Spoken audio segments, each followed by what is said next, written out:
ఉన్నటువంటి 6 కేబినెట్ పదవులను భర్తీ చేయాల్సినటువంటి అవసరం ఉంది. అయితే దీనికోసం 4 ఉమ్మడి జిల్లాలు అలానే 6 కమ్యూనిటీలకు ఇప్పటివరకు ప్రాతినిధ్యం లేదు.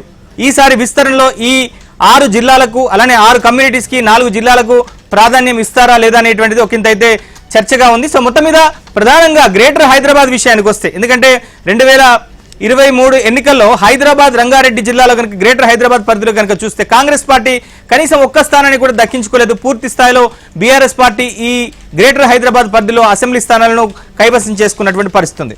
సో మొత్తం మీద ఇప్పటివరకు 2 జిల్లాల నుంచి కేబినెట్ లో ఇప్పటివరకు అయితే ప్రాతినిధ్యం లేదు. కానీ ఈసారి జరిగేటువంటి విస్తరణలో ఖచ్చితంగా హైదరాబాద్ రంగారెడ్డి జిల్లాల నుంచి ప్రాతినిధ్యం ఉంటుందనేటువంటి చర్చ అయితే జరుగుతోంది. సో మా ప్రతినిధి రాజేష్ ఉన్నారు. సో రాజేష్, ఓవరాల్ గా ముఖ్యంగా హైదరాబాద్ రంగారెడ్డి జిల్లాల విషయానికి వస్తే 26 అసెంబ్లీ కాన్స్టిట్యున్సీస్ ఉన్నాయి.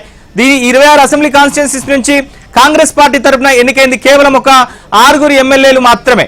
సో మిగతా 3 ఎమ్మెల్యేలు బీఆర్ఎస్ పార్టీ నుంచి వచ్చి కాంగ్రెస్ పార్టీలో చేరారు. సో మొత్తం మీద విస్తరణలో ముఖ్యంగా గ్రేటర్ హైదరాబాద్ నుంచి ఎట్లాంటి ప్రాధాన్యత ఉండేటువంటి అవకాశం ఉంది? సో ఎవరెవరు ఆశావాహులుగా ఉన్నారు?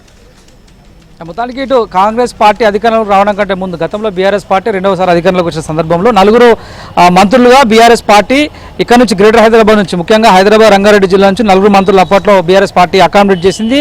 ఆ సందర్భంలోనే బీఆర్ఎస్ పార్టీ అత్యధికంగా గ్రేటర్ సీట్లను గెలుచుకొని గ్రేటర్లో మేయర్ పీఠాన్ని కైవసం చేసుకుంది. అటువంటి సిచ్యువేషన్లో కూడా భారతీయ జనతా పార్టీ 44 వరకు కూడా కార్పొరేటర్ స్థానాలు గెలిచింది. ఇటువంటి సందర్భంలో ఈసారి కాంగ్రెస్ పార్టీ మంత్రివర్గ విస్తరణ చేసేటువంటి సందర్భంలో ఖచ్చితంగా ఈ 2 జిల్లాల నుంచి ఎవరికి ప్రాతినిధ్యం ఇవ్వాలి, ఎవరికి ఇస్తే బాగుంటుంది అనేటువంటి అంశాన్ని క్షుణ్ణంగా పరిశీలించి తీసుకుంటే బాగుంటుంది అనేటువంటి చర్చ కూడా నడుస్తుంది. ఇటు ఉమ్మడి రంగారెడ్డి జిల్లా నుంచి 4 స్థానాలు గెలిచింది. అలా వికారాబాద్, తాండూరు, అదేవిధంగా ఇబ్రహీంపట్నం, పరిగి 4 జిల్లాల 4 నియోజకవర్గాల నుంచి ఇప్పటికే వికారాబాద్ మాల సామాజిక వర్గానికి చెందినటువంటి అభ్యర్థికి స్పీకర్గా అవకాశం ఇచ్చింది కాంగ్రెస్ పార్టీ. ఇక మొన్న జరిగినటువంటి బై ఎలక్షన్స్లో సికింద్రాబాద్ నుంచి హైదరాబాద్ జిల్లా నుంచి సికింద్రాబాద్ కంటోన్మెంట్ నుంచి గెలిచినటువంటి శ్రీ గణేష్ కూడా మాల సామాజిక వర్గానికి చెందినటువంటి వ్యక్తి. సో ఈ ఇద్దరిలో ఒకరు స్పీకర్గా ఉన్నారు, ఇంకొకరికి తిరిగి మరోసారి మంత్రి పదవి ఇస్తే కనుక మాలలకు ఎక్కువ ప్రాధాన్యత ఇచ్చినటువంటి అంశం మాదిగలకు చేరే అవకాశం ఉంటుంది. కాబట్టి ఎట్టి పరిస్థితుల్లో ఈ సామాజిక వర్గాలకు ఇవ్వకూడదనేటువంటి ఆలోచనలకు కూడా కాంగ్రెస్ పార్టీ ఉన్నట్టు తెలుస్తుంది. దీంతో పాటుగా గ్రేటర్ హైదరాబాద్లో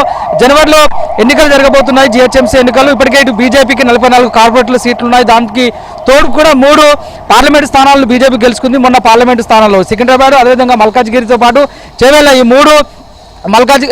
3 పార్లమెంట్ స్థానాలన్నీ కూడా బీజేపీ గెలుచుకుంది. కాబట్టి బీజేపీకి కూడా అంతో ఎంతో ఇటు గ్రేటర్ హైదరాబాద్లో మంచి పట్టుంది. సో ఇటువంటి నేపథ్యంలో బీజేపీ నుంచి ఎదురయ్యేటువంటి సవాళ్లను, అదేవిధంగా టీఆర్ఎస్ నుంచి ఎదురయ్యేటువంటి సవాళ్లను దృష్టిలో ఉంచుకొని ఖచ్చితంగా హైదరాబాద్ రంగారెడ్డి జిల్లాల నుంచి ఈ కేబినెట్ మంత్రివర్గ విస్తరణలో ఖచ్చితంగా ఒకరిద్దరికి అవకాశం ఇస్తే కనుక ఈ గ్రేటర్ ఎన్నికల నుంచి బయటపడినటువంటి ఆలోచనలో కాంగ్రెస్ ప్రభుత్వం ఉన్నట్టు తెలుస్తుంది. అయితే ఆ కులాల వారీగా చూస్తే కనుక ఏ కులానికి ఎక్కువగా అవకాశం ఉన్నటువంటిది ప్రస్తుతం అయితే ఎటు తేలడం లేదని చెప్పాలి. ఎందుకంటే ఎస్సీ నుంచి ఒకరిద్దరు పోటీ పడుతున్నారు. బీసీ సామాజిక వర్గం నుంచి ఇందాక మీరు చెప్పినట్టుగా ఖరీదాబాద్ ఎమ్మెల్యే దాదా నాగేందర్ కూడా పోటీ పడుతున్నారు. గతంలో ఆయన కాంగ్రెస్ ప్రభుత్వంలో మంత్రిగా చేశారు, సుదీర్ఘకాలం ఇక్కడ బీసీ లీడర్గా కొనసాగుతున్నారు. కాబట్టి ఆయనకు ఇస్తే హైదరాబాద్లో మంచి పట్టుంది.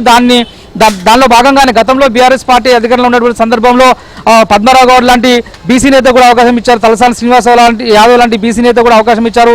మైనార్టీ నుంచి ఇటు మహమూద్ అలీ కూడా అవకాశం ఇచ్చింది. అదేవిధంగా రెడ్డి సామాజిక వర్గం నుంచి ఇద్దరికి ఇచ్చారు, మల్లారెడ్డి, అదేవిధంగా సబితా రెడ్డి. అటువంటి పరిస్థితుల్లో మేరీ పీఠాన్ని కైవసం చేసుకునేటువంటి అవకాశం ఏర్పడింది. కాబట్టి ఈసారి గ్రేటర్ ఎన్నికల్లో గట్టెక్కాలంటే కనుక ఖచ్చితంగా ఉమ్మడి హైదరాబాద్, ఉమ్మడి రంగారెడ్డి జిల్లాల నుంచి ఖచ్చితంగా ఒకరిద్దరికి మంత్రి పదవిని అకామిడేట్ చేయాలన్నటువంటి ఆలోచనలో కాంగ్రెస్ పార్టీ ఉన్నట్టు తెలుస్తుంది. అయితే ఎవరికి ఇస్తారు, ఏ రాజకీయ సమీకరణాలకు అనుకూలంగా తీసుకొని ఇస్తారనేది మాత్రం చూడాల్సిన అవసరం ఉంది.